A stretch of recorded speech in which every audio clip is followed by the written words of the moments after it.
പ്രഖ്യാപിച്ച ശശി തരൂരിനെ കണക്കറ്റ് വിമർശിച്ച് കോൺഗ്രസ് മുഖപത്രം. വെളുപ്പാൻ കാലം മുഴുവൻ വെള്ളം കോരിയിട്ട് സന്ധ്യയ്ക്ക് കുടമുടക്കുന്ന പണിയെന്ന് വീക്ഷണം. ശശി തരൂരിനെ വിയോജിപ്പറിയിച്ചെന്ന് കോൺഗ്രസ് നേതൃത്വം. ശശി തരൂർ തിരുത്തണമെന്ന് കെ മുരളീധരൻ.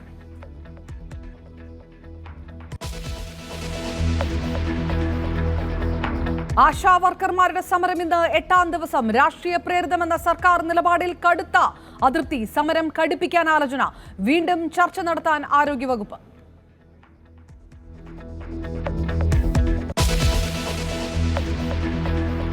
നടിയെ ബലാത്സംഗം ചെയ്ത കേസിൽ സിദ്ദിഖ് കുറ്റക്കാരനെന്ന് പോലീസ്.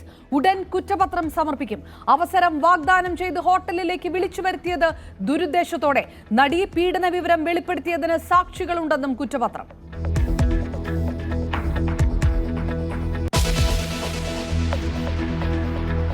പത്തനംതിട്ടയിലെ ഡിവൈഎഫ്ഐ പ്രവർത്തകന്റെ കൊലപാതകത്തിന് പിന്നിലെന്ത്? രാഷ്ട്രീയ കൊലപാതകമല്ലെന്ന് പോലീസ്. BJP RSS പ്രവർത്തകർ കൊന്നതെന്ന് CPM. പങ്കില്ലെന്ന് BJP. 3 പേർ കസ്റ്റഡി.